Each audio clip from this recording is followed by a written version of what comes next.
अस्सलाम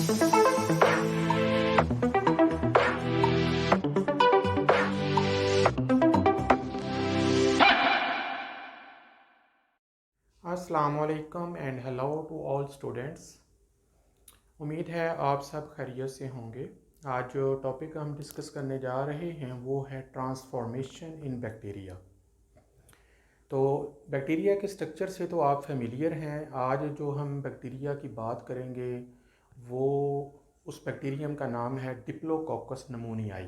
ये जो एक्सपेरिमेंट हैं जिनको हम स्टडी करने जा रहे हैं ये फ्रेडरिक ग्रिफिथ ने 1930s में परफॉर्म किए थे। वो एक ब्रिटिश और इंग्लिश माइक्रोबायोलॉजिस्ट था जिसने इसके ऊपर एक्सपेरिमेंट किए। तो उनको हम जो है वो डिस्कस करने जा रहे हैं। ट्रांसफॉर्मेशन जो है ये बेसिकली एक ऐसा प्रोसेस होता है जिसमें नेकेड डीएनए जो है वो किसी सोर्स से बैक्टीरिया के अंदर दाखिल हो जाता है। तो उसके ऊपर जो है वो एक्सपेरिमेंट जो है वो हम डिस्कस करने जा रहे हैं। तो सबसे पहले हमारे पास जो बैक्टीरियम है उसका नाम है डिप्लोकोकस नमूनियाई। डिप्लोकोकस नमूनियाई बैक्टीरियम जो है ये आम तौर पर एनिमल्स को इन्फेक्ट करता है और उनकी ब्लड में जाकर इन्फेक्शन कॉज करता है जिससे इंसान या एनिमल जो है उसे इन्फेक्शन हो जाता है और ये जो इन्फेक्शन है ये उसकी जान ले लेता है, डेथ का बायस बन जाता है। अब ये जो डिप्लोकोकस नमूनियाई है इसकी दो फॉर्म है, एक है इसकी एस फॉर्म और दूसरी है उसकी आर फॉर्म। ये मेरे पास जो डायग्राम बनी हुई है ये इसकी एस फॉर्म है डिप्लोकोकस नमूनियाई की।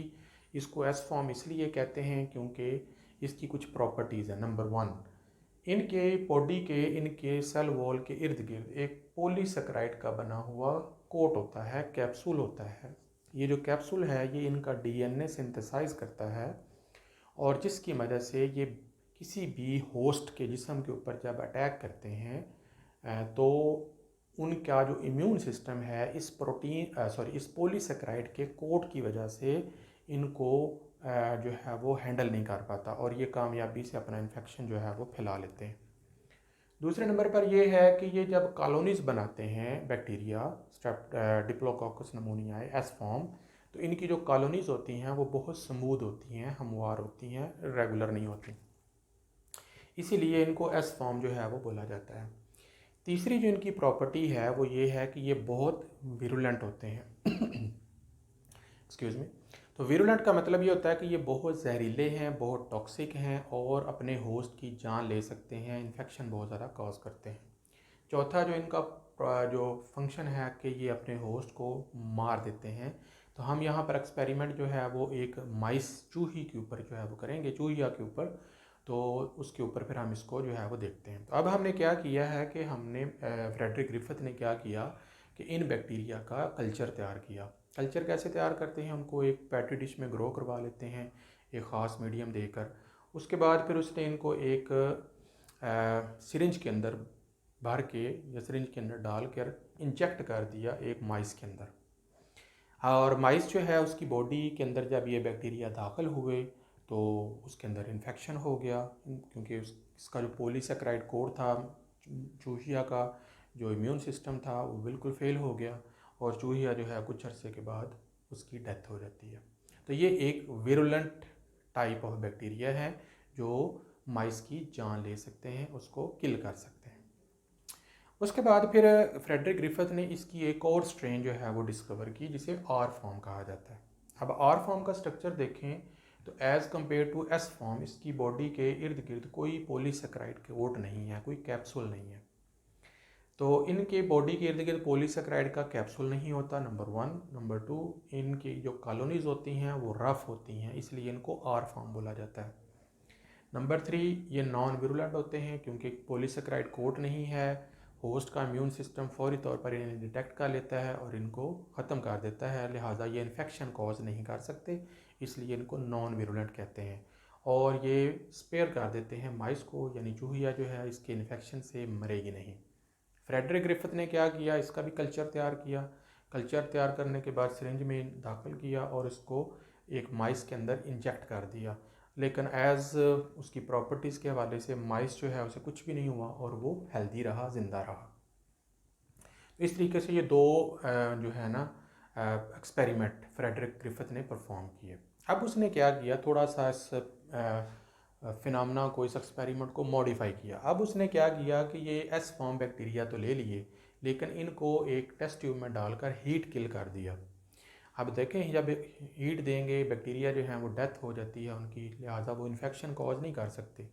वैसे तो ये एस फॉर्म जो है विरुलेंट है, इन्फेक्शन कॉज करती है और माइस चूहिया की जान ले लेगी, लेकिन यहाँ पर ऐसा नहीं होगा। देखते हैं कैसे नहीं होगा।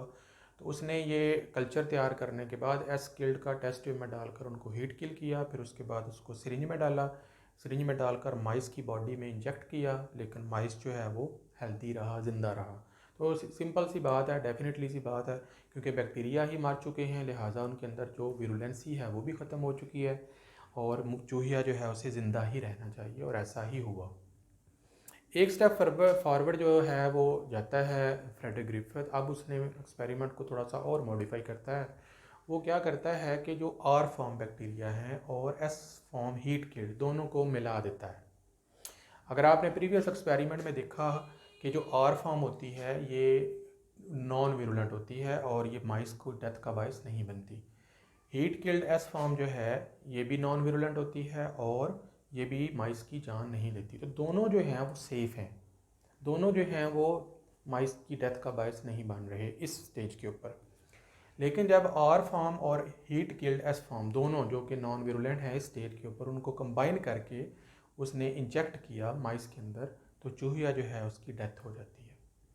तो व्हाट हैपेंड, हालांकि दोनों जो स्ट्रेन्स थी वो ऐसी थी जिनके ज़रिए चूहिया की डेथ नहीं हो पा रही थी, लेकिन जब दोनों को कंबाइन करके लगाया गया तो माइस जो है वो डेड हो गया।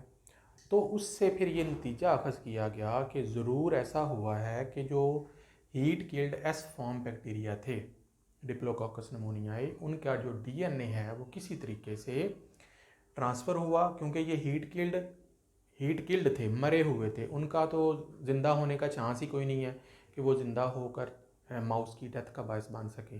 तो ये ज़रूरी है कि हो सकता है उनका जो डीएनए है, जबकि जो आर फार्म थी ये अलाइव थी, ये ज़िंदा थी, लेकिन अलाइव आर फार्म जो है वो बजाते खुद जो है वो नॉन विरुलेंट होती है, वो माइस की डेथ का बायस नहीं बन सकती।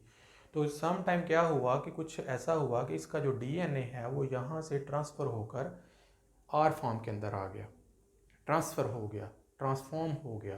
तो उसकी वजह से जो आर फॉर्म है उसके अंदर पॉलीसेकेराइड कोड की एबिलिटी पैदा होगी। उसने फिर कोड बना लिया, कोड बनाने के बाद वो विरुलेंट हो गया और उसने माइस की जो है वो जान ले ली।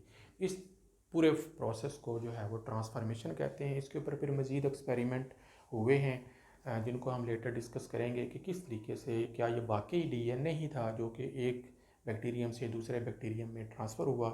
तो उस वक्त फ्रेडरिक ग्रिफिथ ने तो इसके ऊपर कोई एक्सपेरिमेंट नहीं किया, लेकिन लेटर आने वाले साइंसदानों ने इसको फिर प्रैक्टिकली प्रूव किया। तो इसको हम कहते हैं ट्रांसफॉर्मेशन प्रिंसिपल। आई होप कि ये टॉपिक क्लियर हो गया होगा। नेक्स्ट लेक्चर तक के लिए इजाज़त दें। अल्लाह हाफ़िज़।